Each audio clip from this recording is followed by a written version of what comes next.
at Aquatek Tropical Fish with one of their managers, Steve. Steve, how are you doing today? I'm doing all right. How are you? I'm great, thanks, Steve. I would like to know a few things about your job here at Aquatek.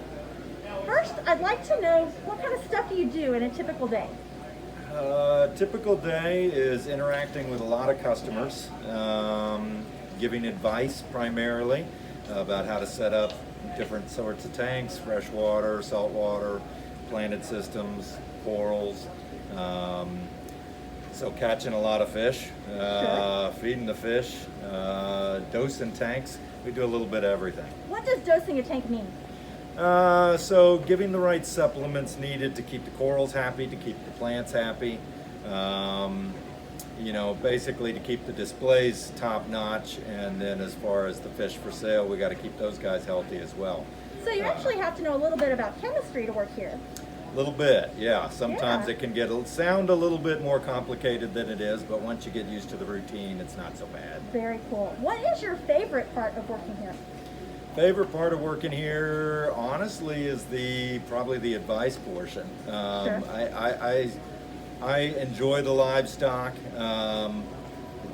More than a couple decades now of experience hands-on as far as that goes, but I think helping new people learn about these animals and what's needed to keep them happy, that's probably the funnest part. Well, that's great because I like to come here and talk with you all about advice for my tank. What is your favorite animal, Steve? Favorite animal that we've got in right now, probably going to be this gentleman right over here, this black tang.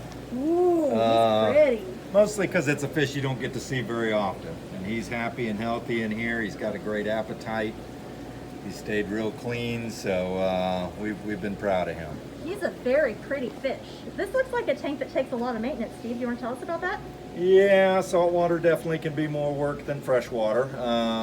The general upkeep, I wouldn't say it's more difficult necessarily, it's just not as forgiving as freshwater. You do have to develop much more of a routine and stay on top of it, and it's definitely more of an investment. So like with any hobby, you've kind of got to gauge where's the best place to get in for you, and what setup suits you best. Very good, very good. Well, Steve, thank you so much for telling us a little bit about working here at Aquatek Tropical Fish. Sure, thank you very much.